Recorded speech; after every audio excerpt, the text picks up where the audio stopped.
Hello again, you're listening to Great Work about finding serenity and success doing work that matters to you and to the world, with me, Adam Sandel. The imposter syndrome, not just in your head, and an answer from feminism, cognitive psychology, and David Hume. Of all the challenges that come up when I'm supporting people who do work they care about, imposter symptoms, feeling like you're a fraud and out of your depth, may be the most common. And even if that's not you, it almost certainly blights the working lives of people you know and you can help. I've written about the imposter phenomenon before. It's horrible. People with imposter symptoms can't enjoy their work and live in fear of being found out or, worse, of screwing up something important. Women are affected more than men, though it can burden anyone. I've experienced it myself as a litigation lawyer and later as a doctor returning to work in an emergency room after many years of clinic-based medicine, despite a lot of retraining and updating. It's been defined as the subjective experience of perceived self-doubt in one's abilities and accomplishments compared with others, despite evidence to suggest the contrary. At least, that's how psychologists understand the imposter phenomenon, or imposter syndrome as it's often called. But a Great Work reader recently shared with me a thoughtful Substack article, now behind a paywall, but if you want to read it, it's called The Perfection Trap, by feminist writer Caroline Criado Perez. Her perspective is that we shouldn't think of this as a syndrome, because that implies that the problem's with the person experiencing it.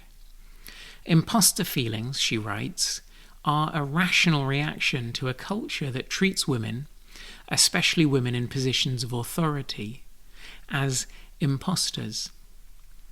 If society murmurs, "This isn't a job for people like you," women, members of ethnic minorities, people from lower castes or classes, then of course you're going to start doubting yourself. This is feeling an imposter because of the role, your identity, and the culture in which you're working. Those may all simply be facts, not misconceptions. As the definition I quoted above shows, perceived self-doubt in one's abilities and accomplishments compared to others, despite evidence to suggest the contrary, psychologists have approached the imposter phenomenon differently. By that definition, you should feel like an imposter not because of your role and what society says about who should occupy it, but because of misconceptions about your abilities. And those misconceptions aren't facts, they're false beliefs that can and should be changed. I've written previously about how if you feel like an imposter and that's making work hard for you, the solution lies in that most evidence-based of psychological therapies, cognitive behavioral therapy, or CBT. Identify the underlying beliefs, usually that you're not up to the task and that something awful is likely to happen as a result. And then review as objectively as you can the evidence for and against those beliefs. Consider whether there are more accurate beliefs to which, if you care about the truth, you should commit. From my earlier article, seen clear-headedly, you almost certainly are up to it. You're probably doing whatever you do because you've been trained to do it, because you have experience, because you're smart enough to work out what to do, because someone's measured you up and concluded you're up to it. You've likely faced situations like this one before, more stretching ones even, and things have worked out fine. Your selectively remembered screw-ups are probably no worse than your colleagues' own quietly filed away mistakes. Whatever the challenge is, it probably isn't as hard or as serious as it first seems. And if you're not up to it, blessedly, things usually work out okay anyway. Our anxious minds mushroom imagined bad outcomes, sometimes as trivial as someone briefly thinking badly of us, into calamities. CBT's effectiveness is driven by a wonderful feature of the human mind. Fixing wonky beliefs fixes the unhelpful feelings that come with them. But Caroline Criado Perez has convinced me that there's something missing from psychology's account of the imposter phenomenon. Underlying many people's beliefs that they're not up to the job is a sense that the role they're in isn't a role for people like them, because of personal characteristics such as being a woman, that in our unequal societies are probably exactly why their voice is so important in their role. That's one reason why the imposter phenomenon affects women more than it affects men. I write and speak about solutions. Caroline Criado Perez is surely right that the solution to women feeling fraudulent in positions of authority is to change the culture. And if you're not doing your bit for that, you may be part of the problem. It's ironic that as I write this, the Wikipedia article on imposter syndrome, not the term preferred by academic psychology, Caroline Criado Perez or me, claims that it affects men and women equally. That's demonstrably false. See the written version of this for references if you want them. Women have it worse. But what can you do right now if you're struggling in your job because you don't think you're good enough, and underlying that is a sense that jobs like yours aren't really for people like you? Well, 18th century Enlightenment philosopher David Hume, whose 314th birthday I'm sure we'll all be celebrating on Wednesday, can help us out here.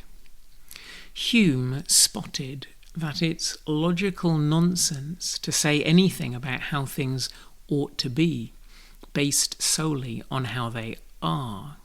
You can't get an ought from an is. In other words, the fact that, say, there aren't many doctors in North America who are Indigenous women doesn't on its own say anything about whether Indigenous women should be doctors. You'd need an ought to prime any conclusions about how things ought to be. Here's a good one of those. Professions and people in positions of authority ought to reflect the societies they serve. And that opens up role-based imposter symptoms to fixing through CBT. This isn't a job for people like you? Bullshit. If there aren't many people like you doing this job, it's all the more valuable that it's you doing it. Think of someone else from an underrepresented group doing work that matters. You'd not just say, but truly believe that about them, wouldn't you? So commit to it for yourself too. Fix the wonky belief, and you fix the unhelpful feeling. It's never simple. You have to correct false beliefs over and over until they, and the feelings that go with them, go away.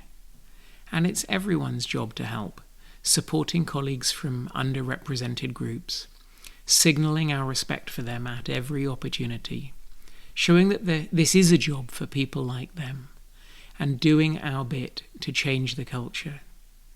And that's how the world gets better. 2 final points. First, big thanks to great work reader Mark Strathdean for sharing Caroline Criado Perez's article with me. And great work is necessarily about equality. This is an important part of the book, but I haven't said enough about it in this podcast or newsletter yet. There'll be more. That's it for this time. If you're getting this via a podcast app or YouTube, do sign up for the email list at www.adamsandel.com. That's www.adamsandel.com. That way you'll get the podcasts emailed to you when they come out, embedded in an email you can read if you prefer. Sometimes there's a little more in the emails too, including links. And if you know anyone else you think might find this useful, I'd love it if you were to share this and let them know how to sign up. It helps me keep going with this little project. Thank you so much for listening.